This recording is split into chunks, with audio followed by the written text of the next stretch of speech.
appreciate that very kind introduction that I wrote. She read it so well. So, way too long. Anyway, I was hoping you'd cut a lot of that out. Anyway, well, I'm very happy to be back in Houston and back in Sugar Land. I have relatives that live here, so it's always fun to come back to Houston and see lots of family and friends. So it's good to be back. And I've seen some of y'all before at some of the presentations. I'll give you, if you've got a cell phone, if you would put it on mute. And if it rings during the presentation, you've made a $50 donation to Truth and Textbooks. So how about that for instance? Anyway, let me get the projector all set up here real quick to start.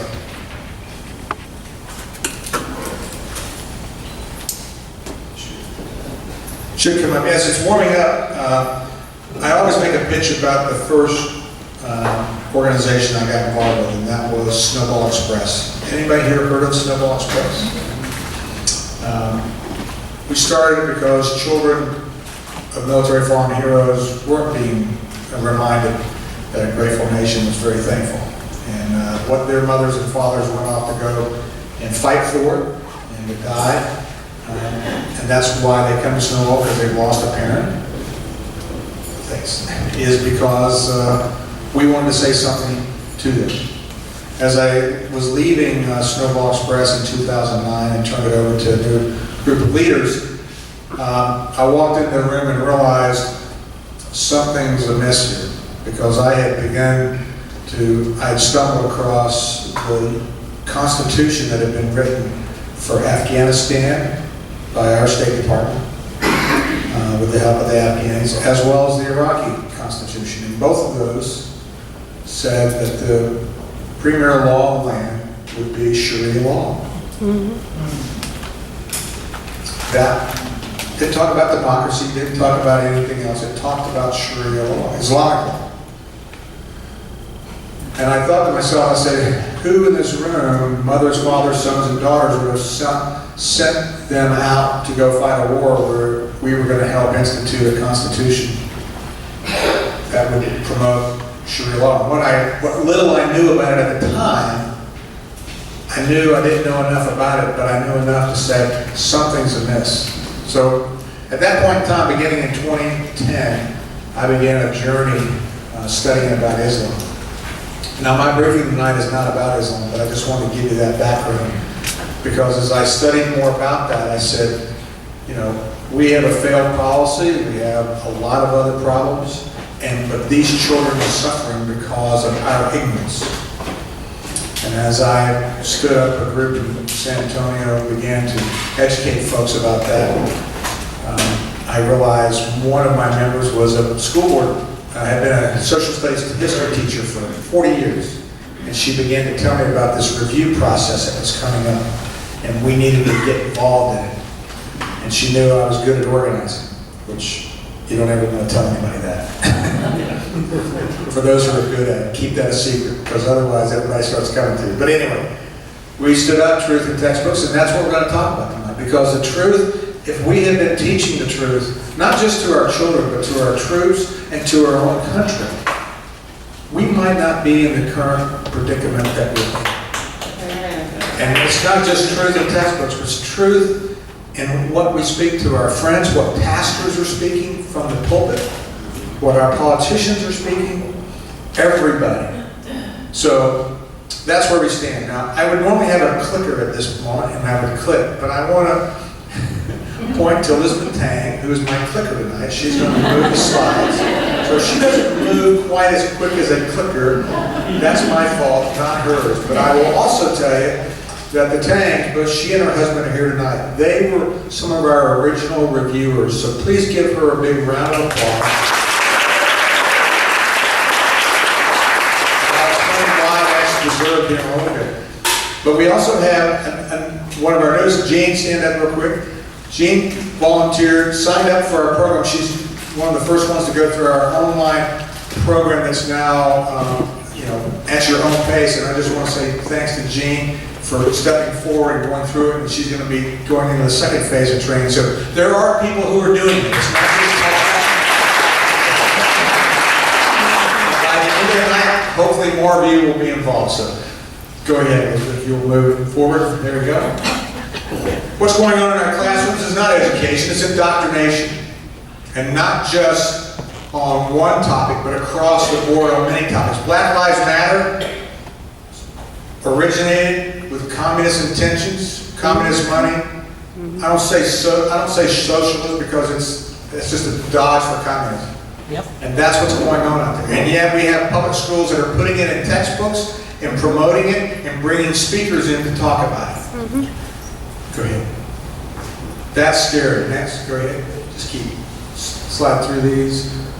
How do we bring Islam into the classroom? It happens through cultural discussions. It happens through history, religion, all of these different techniques that find themselves into the classrooms.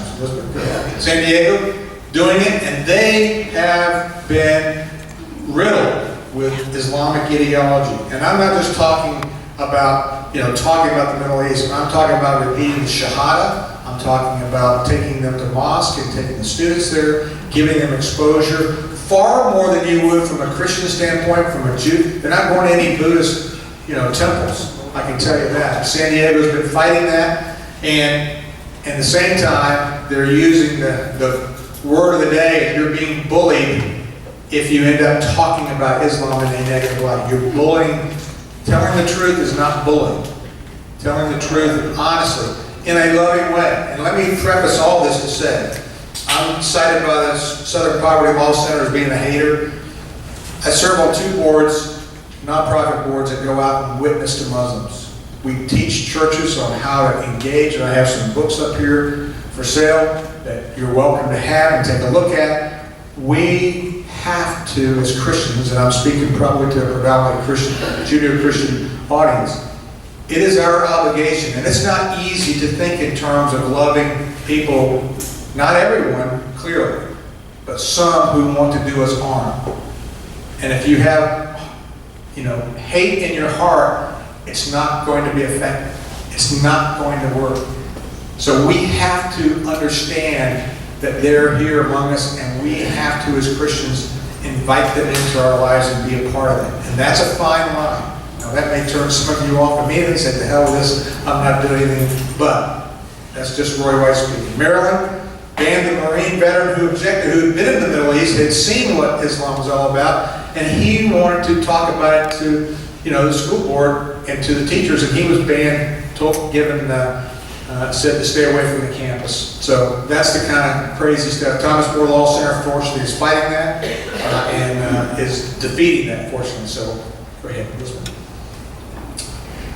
This is in the teacher's guide. The lesson plan called, for those who can't read it, the text, quote, the text talking about 9/11 have had far-reaching consequences ranging from increased airport security to discrimination against Muslims and Arab Americans to the wars and to help you set the stage for discussion of 9/11. This was the anniversary. Not talking about the actual attack itself, but talking about how a group of people, Muslims, have been persecuted because of what happened there. That's how they wanted to set the tone and tenor. Not talking about the 3,000 deaths that occurred and what happened to those people or the bravery that went on by the fire department, by the police department. They wanted to talk about security. They wanted to talk about how the harassment of Muslims, a few have occurred.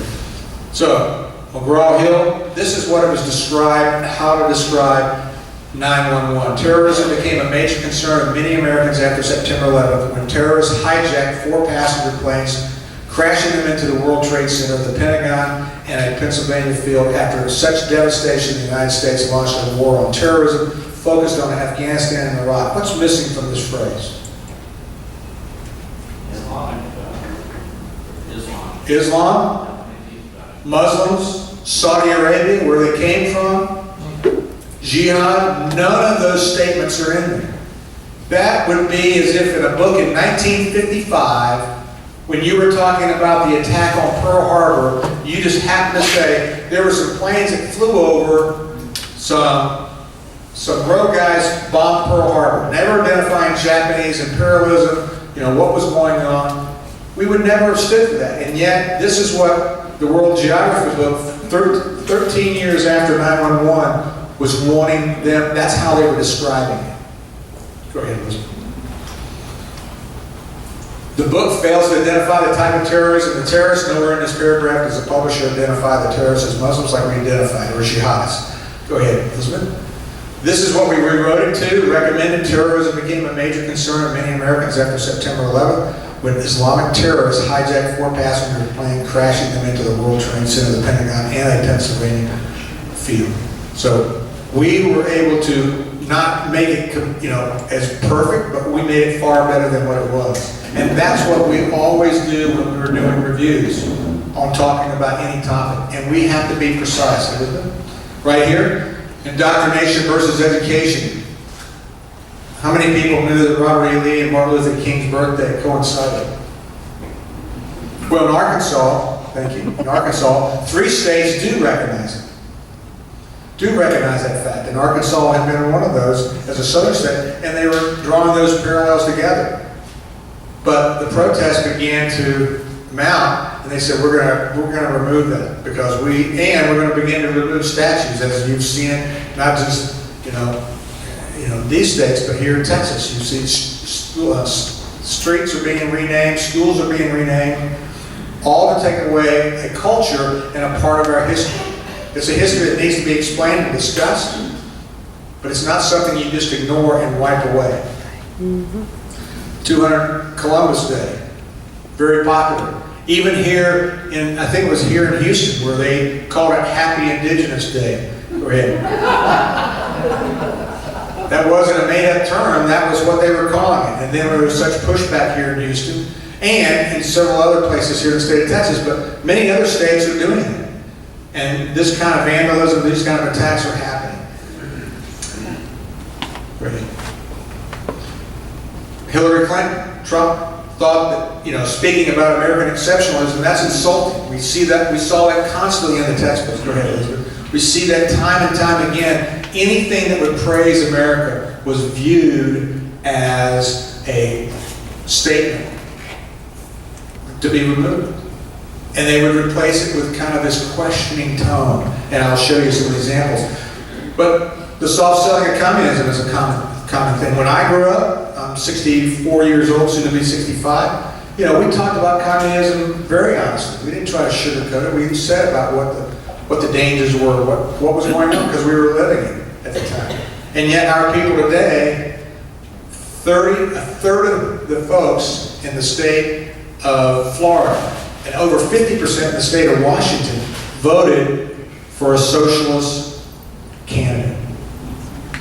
How do they get that way? Because our students are forming those opinions from what they're being taught in school. 43% view communism, socialism, more favorable than our form of government and democracy. 26 viewed it as unfavorable. Socialism made favorable over capitalism. 43% over 32%. Tell me about how good Venezuela's doing these days, guys, and yet students couldn't begin to explain to me that and understand it. And Chinese, this is another example. And they've learned this from the Arab countries, because the Arab countries started putting money in here in the 70s. The Chinese now are buying chairs at universities, and they're stealing our technology, and they're also selling that soft version of communism in the universities and even in the schools. And they're putting it not just at the universities, but they're putting money in the local schools, in state schools. And we've seen that here in Houston, I believe. There's some money that's going in and putting Arabic in some of the schools. And that's not necessarily a bad thing right off the bat. But where is that money? I'd love to see a bill that no foreign money should be able to be used in our public school systems that would come from foreign governments.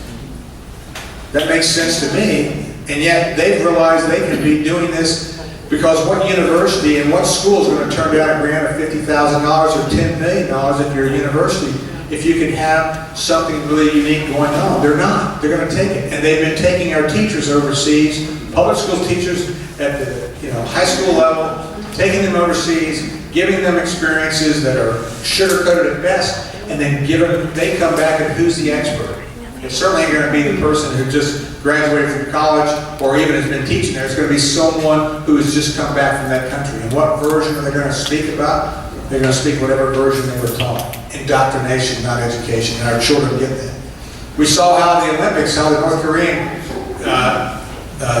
sister of the premier there, the dictator, how she was treated like, holy cow, she's the nicest thing. She should be on, the Today Show. She's just so nice, so pleasant. She's not chopping anybody's heads off. So this is what communism is being portrayed. They're all just peaceful people. So go ahead.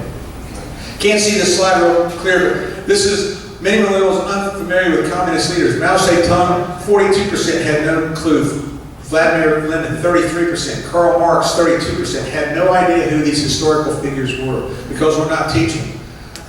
So this is really, they didn't know who Harry Truman was, 25%. It's really crazy that our students are so poorly educated. All you gotta do is watch a late night show when they do the interviews on the street, and we all laugh and chuckle about, oh, they should know that. Well, they don't know. You can laugh about it all you want, but that's pretty typical. Gen Zs and millennials are more likely than older counterparts to incorrectly identify the number of people killed by communism. Again, the lack of information. More people were killed under Adolf Hitler's reign than Joseph Stalin's leadership. 71% got that true or false question wrong, among the young folks. So again, Gen Xers, but again, wasn't really much better among some of the baby boomers. So more people were killed under George Bush presidency than Joseph Stalin's. They got this question wrong. Again, the fact that our folks just don't understand history and have studied it, it's a scary thought, because if you don't know it, you're going to repeat it, and we're finding those inroads occurring right now. Hawk Mifflin, World Geography, part of that soft-selling. Young people in Cuba just described Cuba as a great place, receive many benefits. Have you ever thought of the word benefits used with communism? I don't think so. The preschool programs, college graduates, however, they put this one line at the end. And any of you who write, where do you put the most important stuff? At the beginning of the paragraph or at the end of the paragraph? Even as a PE major, I know that. It's at the beginning of the paragraph. And where do you put the most insignificant stuff? At the end of it. However, young people, like all Cubans, live in a police state that limits their... Why didn't they put that at the top? Because they don't want the students to remember that. They want them to think about all these good things. Doesn't stress the dangers, oppression, lack of freedoms we talked about. So again, we highlighted that because our reviewers have been trained by our folks through our program, through our protocols, because the publishers make the same mistakes. The books, errors that we're seeing right now, are some of the same errors that were made 10 years ago. So Dr. Sandra Alfonso, who's our expert, and I'll talk about here in a second, and that we're seeing in Florida right now because we're reviewing the books down in Florida. So it's not hard to find the same mistakes. Doesn't stress the really dangers of communism. We put that in there, and we put this reply back. And we also pointed out, again, facts, Cuba's economic freedom score is 28.5, one of the lowest. So if they're so good, if there's such a model, then let's put some data out there to show. And so we always stuck with the data. We had to be 100% right 100% of the time. And so about 20% of our errors that we found, because our reviewers didn't adequately source it, or we didn't think it was strong enough. So not everything we write down is going to go into the review. Go ahead.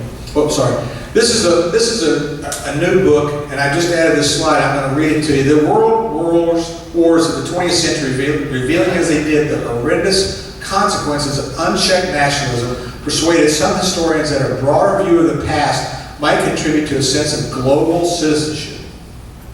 Economic and cultural globalization has highlighted both the interdependence of the world's people and their very unequal positions within that world. However, we are aware as never before that our problems, whether they involve economic well-being, global warming, disease, or terrorism, respect no national boundaries. If that isn't a George Soros directed type of statement, globalization, and all the terrible, it doesn't talk about how many people have been given freedom because of what American Western culture and Western democracy has provided. No, all we've done is terrorism, disease, global warming. Boy, what are you even doing wasting oxygen as a Western culture? And this is a book we just reviewed down in Florida. So the tone and tenor is getting more dark and more emphatic, more anti-Western. Go ahead. And then this one. What religion is missing out of this statement? But some things persist even if they also change. We should not allow an emphasis on change to blind us to the continuities of human experience. A recognizable Chinese state has operated by more than 2,000 years. Slavery and patriarchy persisted as human institutions for thousands of years until they were challenged in recent centuries, and in various forms they exist still.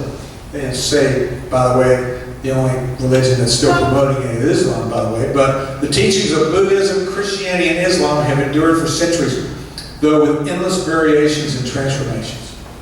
What's a religion that's missing this? What are the three major religions that you were taught growing up? In order. Judaism. Why did they mention Judaism first? It's the oldest. And the next was what? Christianity. And then the third? Some, maybe Islam at the time, may have been Hindus, but it was certainly, Judaism was the oldest. The textbooks now have removed and have eliminated Judaism from being one of the three major religions. And you know why? The publishers use this excuse. Well, there's 12 million Jews in the world. There really aren't a large number. It's never been about numbers. It's been about influence. It's been about origin, Abrahamic religions. But if you can begin to remove Judaism, it's not long before Christianity is not mentioned first, but last. And eventually not mentioned at all. So the point being is that it is happening in a subtle way to our children, and these are messages. And nobody said it, the philosophy of the schoolroom in one generation will be the philosophy of government in the next. And are we seeing that? I mean, Lincoln, how prophetic. It's exactly the case. So what are we going to do about it? What are we freaking going to do about it? We sit here, we come to meetings, we talk, we woe is me, we do all of that. 50 people did something fewer than what's in this room right now. And we'll talk about it here in a second. Reagan said never more than one generation, and we're probably approaching that point right now. Because certainly the threats that we're receiving from the number of illegals, others who are coming in, what our children are learning, children who go off to college one way, come back home another way. It's a scary thought. I've had that happen in my family. I thought, what did I pay my money for? And that's on me. Yes, it is. It is on me because I just assumed wrongly that they were still teaching the same information. Not that there doesn't need to be updates, but not a distortion of the truth. And that's the problem. It's no longer the truth. We see in history, the Romans destroyed the Second Temple in Judea. This is, again, what we saw, in the history. When you want to do things to erase a country's history, begin to destroy things. You begin to tear up their very fabric. The Romans tried it. Next. The Muslims tried it in Andalusia in Spain when they began to invade there, destroyed all the mosques, all the libraries, all the museums, art, did everything they could to destroy it. We saw it during World War II. The Nazis were, again, trying to destroy the culture. Now, you can do it in very obvious ways like this, but they have found you can't come in America and begin to destroy libraries. You can't. So what do? You get into the education system. And we find ISIS is just, all the stories about how ISIS and still Islamic ideology tells, do away with any of the statues. That's not something that Muhammad was a big fan of. Statues and those, and we're going to destroy whatever culture we come in and take over.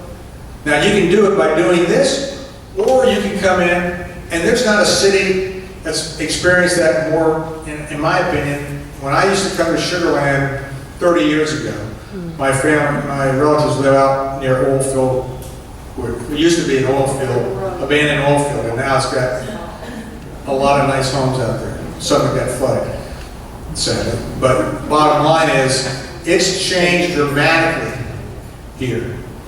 That is a civilization jihad. It is a cultural jihad. It is a slow process. Won't happen in my generation. but it's going to happen in my children and my grandchildren's generation. And we can either sit here with our feet up and do nothing, or we can try to take action. This was a statement, only a coalition of Marxists and Islamists can destroy the United States. Anyone know who said that? Lenny. It was in a letter to Obama from a prisoner who was imprisoned by the French. His name? The Jackal. He had converted to Islam while in prison. And he began to study Islam. And as a devout communist, he combined the two of those together and says, this is the magic formula. Communism didn't have a God before. If they had had a God, we could have gone under our religion, we could have gone under that guy's. But no one's going to allow communist schools to be set up here in the United States. No one's going to allow, now they had to do it underground. But sure enough, from an Islamic standpoint, you can come in and pass yourself off from a cultural standpoint. And again, this is not to say all Muslims are like this. I have many Muslim friends. Have many who are cultural Muslims who don't follow the ideology. And thank goodness most don't. But the reality is what they teach, what their Islamic sources say, we have to challenge that. We have to challenge it with facts and honesty. And that's what we did in the textbooks. And the miracle in Texas began thanks to folks like Elizabeth and so many others. And we began to recruit people. And we transitioned after being successful into a nationwide effort. And then I'll tell you how you can help. Continue on. This is what it all started off. In October 2013, I get a phone call from, I actually met in the Starbucks over here, just around the corner. I was over there today. Susan Watts. Anybody here know Susan Watts? Yes. So when you see her next time, you can blame her. She got me involved in a group, and then one of my members was a school teacher, and so we began to, Pat Blair, who's here up in the north side of town, she was my director of research, and Dr. Sandra Alfonsi, who was head of a group called Curriculum Watch, for 25 years had been reviewing social studies textbooks for the largest women's Zionist organization in the United States, for Holocaust denial, anti-Israel, BDS type of information, and all kinds of other things related to Judaism. But she had a whole bevy of folks who were experts in all the fields of social studies. So I went to her, I'm not a smart guy, but I said, hey, what do we need to be looking for? Let's find factual errors, imbalances in presentation material. So you got one page or a paragraph on Christianity, you have 10 pages here on some other religion. Or you've got, talking about the terrible things that went on and from a social standpoint, and you have a half a page about World War II. Or you say other kind, just a total imbalance of material, omission of materials, half-truths. And we teach everyone what these are and what the samples you can see. We identify how many times, I get tired of talking to sometimes my kids who are all full of, quote, facts, and they're really opinions. They're really not. And the textbooks are filled with them. Because why? Any high school student or middle school student today, if he's going to write a term paper, he or she is going to have to put footnotes in that term paper. There's not a single stinking footnote in a single textbook that we've ever reviewed in over 100 textbooks. Not a single footnote. So who's writing it? When we asked them at the State Board of Education, they didn't know. Because they're so far removed that some of the publishers represented. We don't know who did that. Well, it would be important for us to know who you subcontracted this out to. And what are the footnotes? What are your sources? We put down our sources. Why don't you do that? So we identified all the political correct themes. Our mission was to return truth and facts to the social studies textbooks that we looked at. And we looked at those, all topics, global warming. We didn't look at just one area. Global warming, Cold War, American history, revisionists. And we enlisted subject matter experts like Dr. Sandra Alfonsi to help us. And she had a whole library of folks that she could call upon because of her 25 years of doing this. And this is all done online. Most of my reviewers I've never met because they're all volunteers. So I've met all of you tonight, so that's going to qualify you to be a reviewer. We enlisted volunteers. We put teams of 4 together and reviewed 32 social studies textbooks. And what came out of it? 32 social studies textbooks, a 469-page report. You can find it on our website. At minimum, when one of the publishers They saw what was happening, and they pulled their books before they had a chance for the board to vote on them. They were so bad. Worldview books were so bad. I had the president, I had the CEO of the company call me up while I was out walking my dog, and I said, "Is this really the CEO of World?" And he said, "Yes. I want to know what do we have to do to fix our books." I said, "Well, you first of all should tell your lobbyists to take a look at our report and send it to you because it's got all the corrections on there." And excuse my language, he said, "We're on your shit list. How do we get off that?" I said, "It's really easy. Just fix the friggin' books, pal. You're the friggin' CEO. How tough is that? Just do that." Click. They lost $1 million contract. But here's the crazy thing. They take those same books to North Carolina and they market them there, and they don't never know that, hey, you got voted off the island in Texas, you stunk so bad. Well, I would want to know that if I was in North Carolina, but the publishers can hide behind that fact. You know, your record, if you do something stupid, it's going to follow you wherever. Your permanent folder. My permanent folder is somewhere, I'm hopefully buried. But for these guys, it's an etch-a-sketch moment. They just get to start all over and go try to sell their wares to someone else. But we found 1,500 errors in the textbooks. Now, when I started, Neil Fry, God bless his soul, was out in Longview, Texas. Anybody hear of the Gablers? Gablers started in the 50s going around to churches talking about social studies textbooks and how bad they were, the Judeo-Christian that was being taken out. Neil Fry was a young intern with him in the 60s. He's still running the place now. The Gablers sadly have passed, but he is continuing on. He told me, "You'll get 2 or 3 changes per book." I said, "Well, go ahead and put a stick in my eye now. Let's just go ahead and get the pain over with, because I'm not going to do it for 2 or 3 changes per textbook." But these volunteers, these saints of volunteers who put hundreds of hours of reading into the textbooks over the course, found these errors. And the State Board of Education was so impressed with their work when they came up and testified, our gray-haired men and ladies and other younger ones who went up and testified, who would say, on this page, on this paragraph, it says this. Here's the correct information. This information is correct, this information is wrong, that needs to be changed.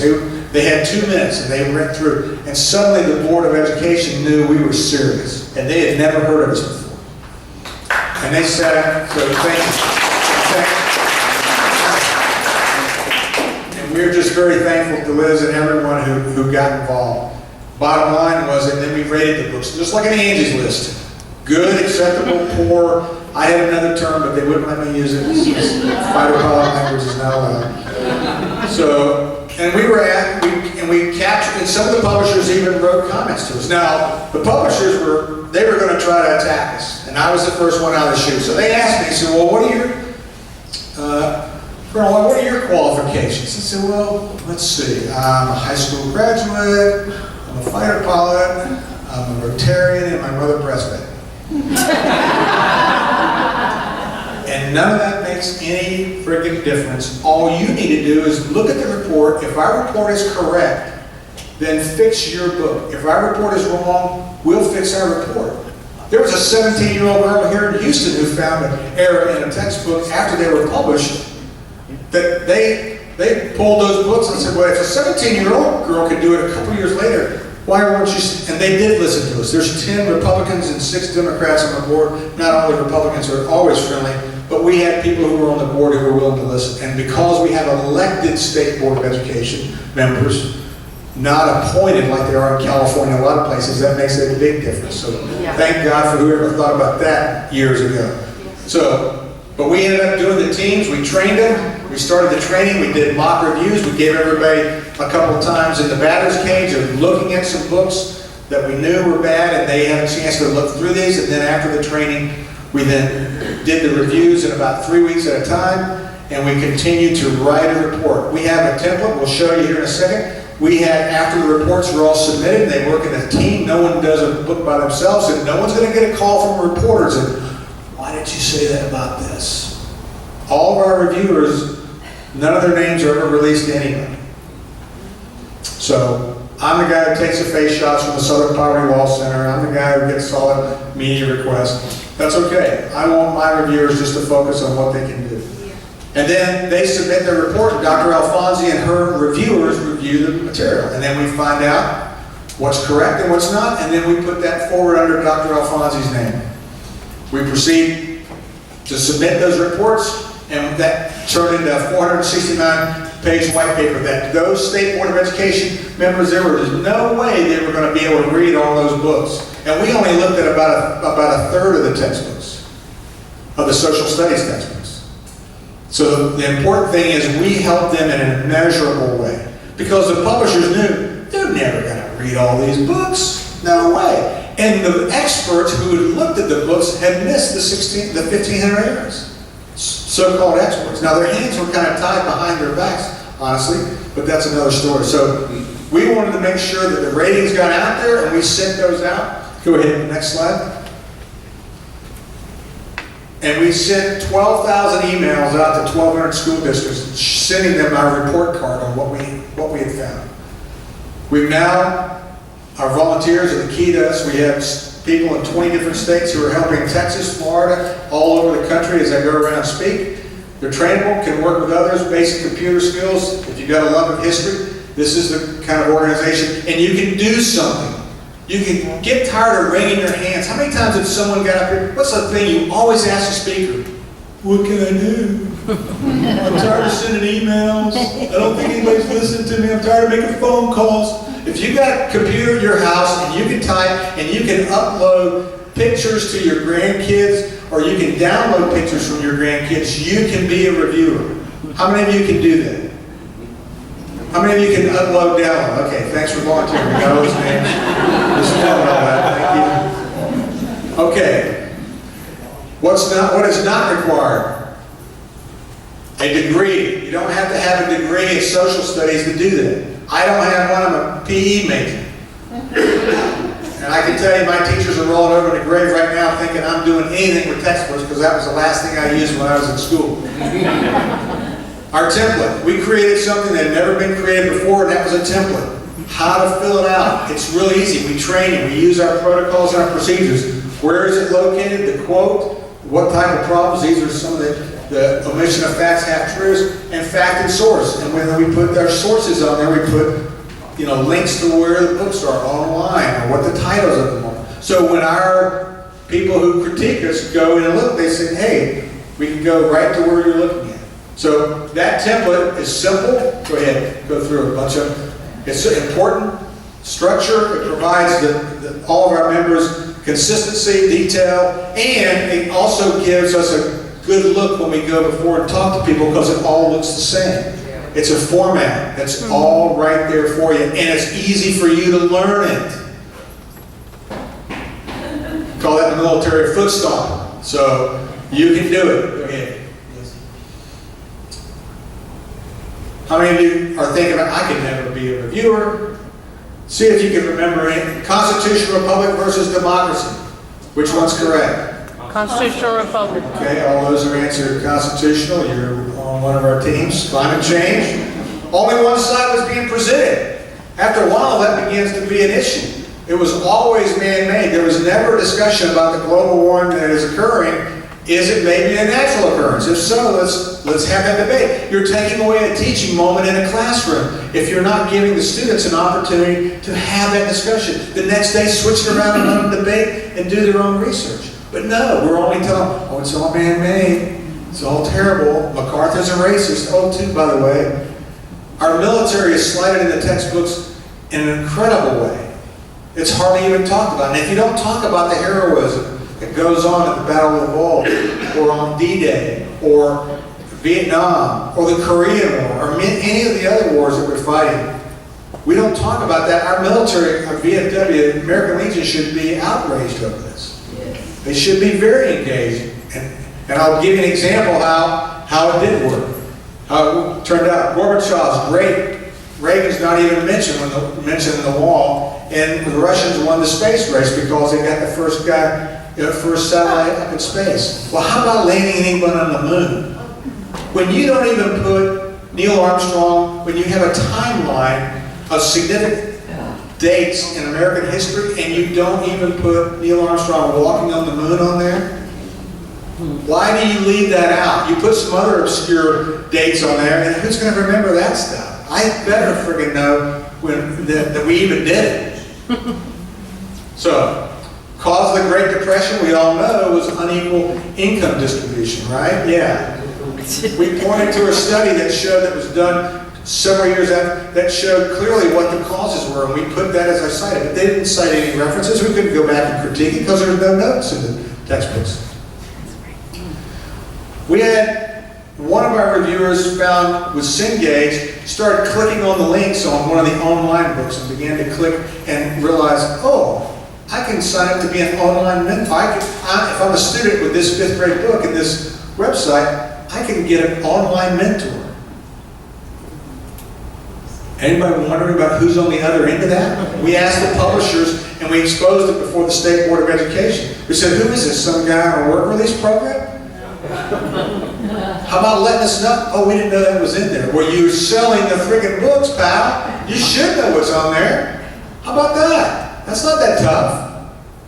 And yet, electoral college, how often are we hearing that now? Proposals to do away with it, thanks to our newest New York representative up there. Describing the Constitution as a living, breathing document. That's always a great. They want to get that thought process in their children's minds so they can begin to change it the way they want it. And get it to become a democracy, not a constitutional republic. Suggestive leading questions in the teacher's edition. That's whenever we can review. If I'd known there was a teacher's edition in school, I would have really looked for that book. But they lead with all these leading questions to get the students to come to conclusions that they want them to. So, multiple errors on the legislative executive process, and then in the North Carolina book, so the Supreme Court creates laws. Now, that's not the way it's supposed to be.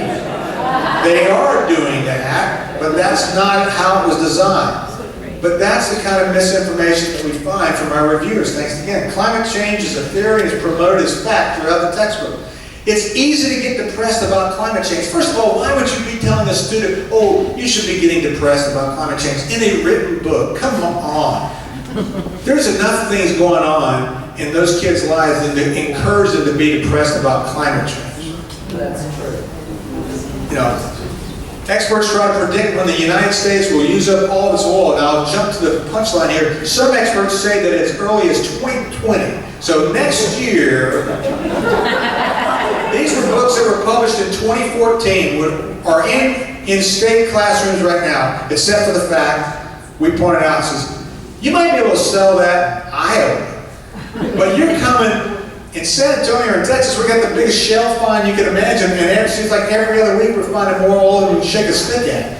And you're telling us we're going to learn out 2020? Come on. Did you not think we were going to look at the books? How stupid do you think we are? Next. The Ottomans were Muslims and they spread Islam throughout the empire. They were known for their religious tolerance, existing religious groups maintained. Okay, you get it. Okay, go ahead. Admit it. We talked about saying, hey, let's talk about some other aspects of Islam that you just happen to fail to mention. It's not a pretty part of Islam, and there's not some pretty parts of Christianity. When you talk about the Reformation, when you talk about many other things, you know, Christians, you know, crusades, there were some elements of that were not so hot, but there were also some other information that was left out of here, and it was never included if it was going to be in a negative light.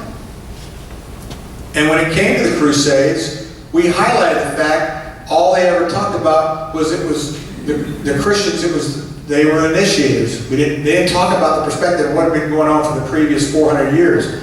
And who was being kept from doing pilgrimages back to Jerusalem? Who was being killed? Maybe there was a reason why it was going on. Yes, there was plundering that was going on.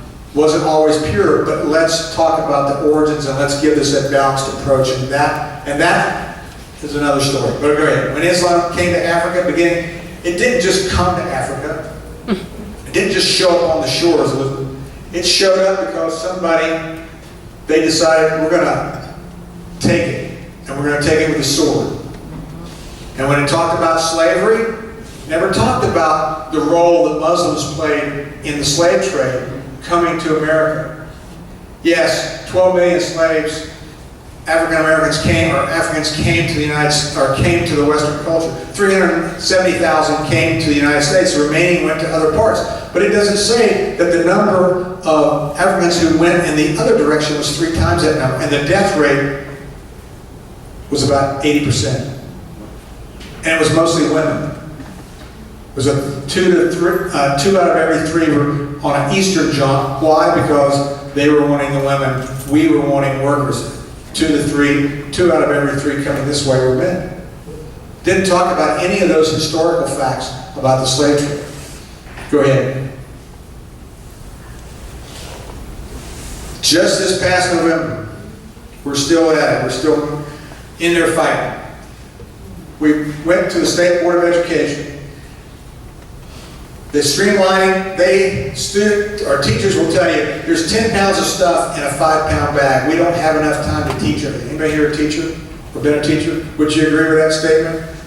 And so they asked to cut out some things. Well, this was an opportunity for the progressives to go in and start snipping away and hoping nobody would notice. And you saw some of the comments about the Alamo, Davy Crockett, and they wanted to remove heroism and heroic from describing what went on, and removing Travis from any of the historical discussions, his letter and others. Well, there were a whole list of other things that we were fighting against. One of those things that was being removed was references from a military standpoint. The Women's Air Force Services pilot's testimony, they were going to remove any references to the WASP. These young girls, they're not old enough to serve in the military, but their grandmothers did. And they were some of the WASP pilots, and they came and testified at the board and says, why are you taking away talking about what my grandmother did? That was so important to what we were doing. Not any veterans groups, but 2 young girls took the time to come and testify. And when we talked about Helen Keller was going to be removed from being discussed in schools. How important was the individual? Well, this young girl who was blind and deaf came and testified and talked, and her mother talked in support of keeping it in. So public involvement, these kind of things make a difference. We could have used 100 people up there giving testimony about elements that were going to be eliminated. We needed more discussion. One of those things that got put back in was inclusion of Hillary as one of the most, one of the significant features. Now, a lot of people were upset about that, but I said, I'm all for it, because now we can write about it and talk the truth. We don't have to kind of talk around the topic. She's in there. Let's tell all sides of it. So that was, be careful what you ask for. Sometimes you might get it, you might be sorry for it. Yeah. Reinstatement. This was the big ones we were fighting for. Reinstatement of Judeo-Christian references. They were trying to remove any references to our founding fathers to religion. The term Judeo-Christian, when I was asked by one of the other board members, well, what is this going like in other states? I said, other states, this fight is over with. We're the last state standing, still having these discussions. So please, please, please don't remove it. And the one that got the most attention, explain how the rejection of the state of Israel by the majority of the Arab states has led to the ongoing conflict. CARE, the Council for American and Islamic Relations, objected. We had a Palestinian individual who was there, who was very outspoken, who interrupted me when I was speaking, who didn't agree with the facts we were putting out there and began to try to deceive the board, and I corrected him on that. And we had other groups, and the amazing thing is they were trying to use the same strategy they used out in San Diego. Is you, the board members, if you vote to allow this to remain in there, because they had recommended it be removed, so if you allow it to be, you are in contempt of encouraging bullying against Muslim students, because students are being bullied because of this phrase. It's discrimination against Muslims. It's the truth.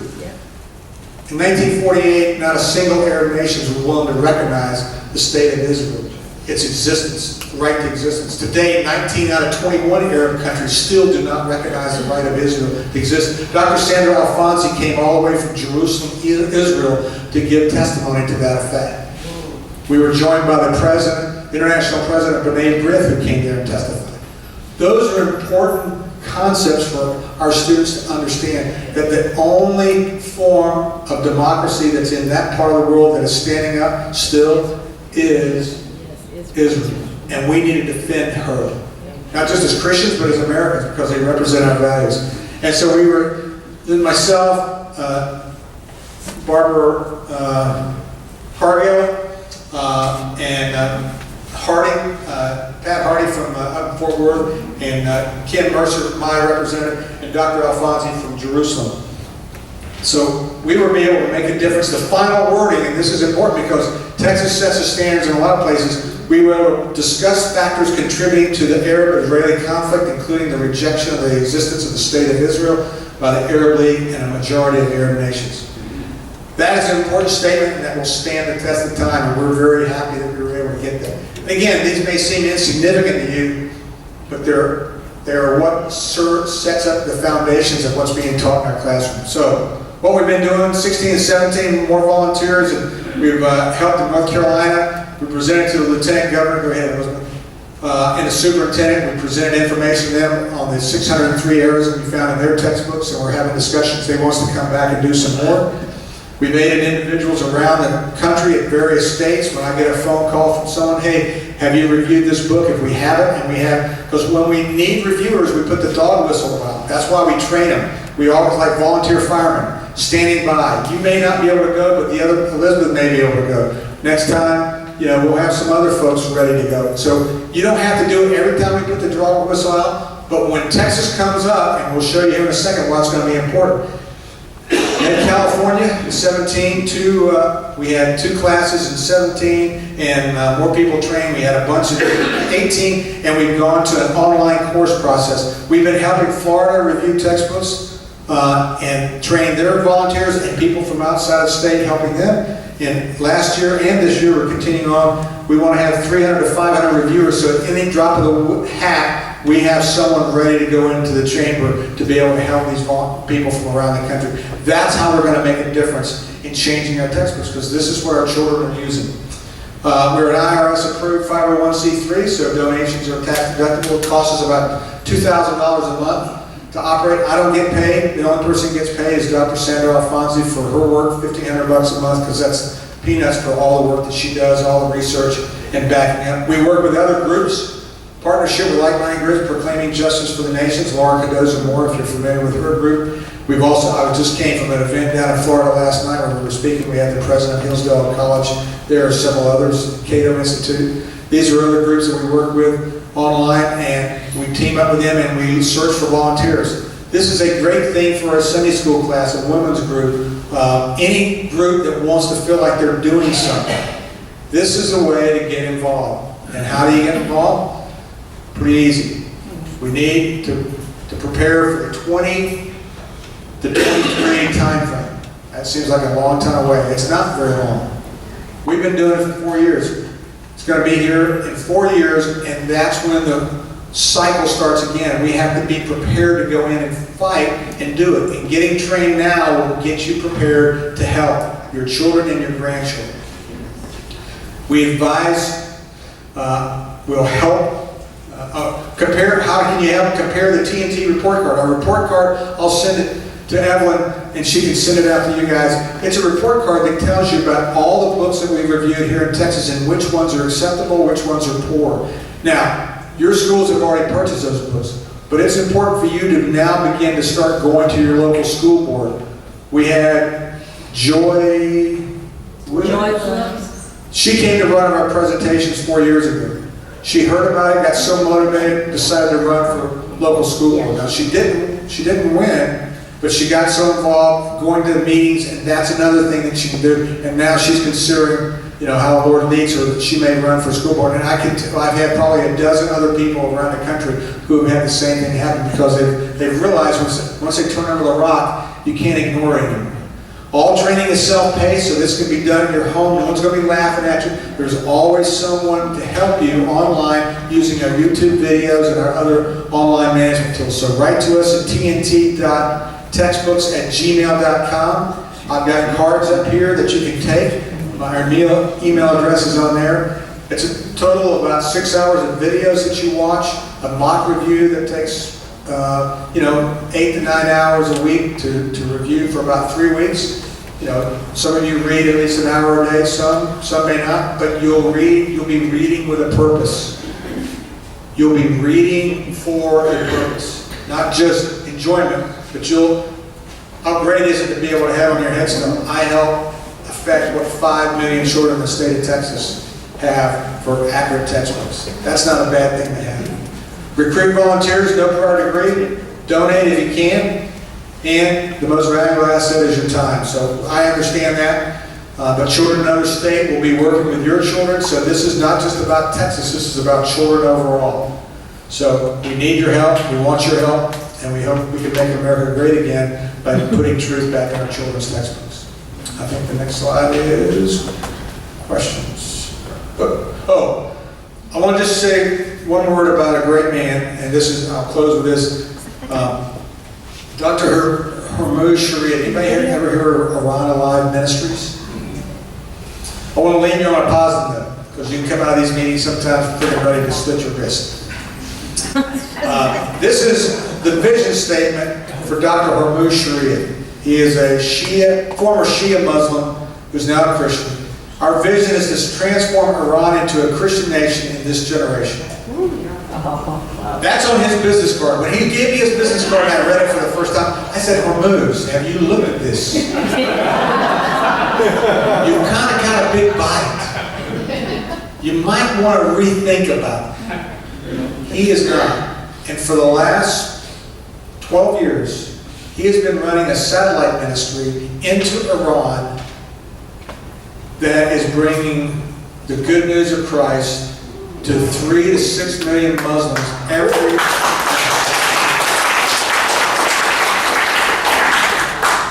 You want more good news? Iran is the fastest growing evangelical Christian outreach church in the world at 20% growth rate. Afghanistan is the second fastest at 19%. One of the reasons why Iran and the mullahs are so concerned is because Hormuz has helped start over 1,000 home churches in Iran. And probably more than that. He won't tell me an accurate number, but that's just what we stopped guessing at. He and so many others like him, with prayer and others, are making a difference, what one man's mission had to do. 50 people made a difference here. One person is changing the lives of millions of people in a country that most people would have considered lost. Go ahead, Elizabeth. Two of my favorite phrases. Nobody made a greater mistake than he who did nothing because he could only do a little. Edmund Burke also said the only thing necessary for the triumph of evil is for good men to do nothing. We in this country have an obligation to defend it, to protect it, to protect our homes, to protect our children, to love our Lord as a Christian. But we have to do something. Now, you may not be able to do this, but you may.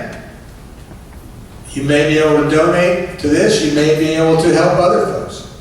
You need to get your ministers engaged. If I can come and speak to a church group, if I can get, in front of more people, that's what I need to do. But we need your help. And I think with that, I'll close with questions. So, hopefully that, I know I ran a little bit late.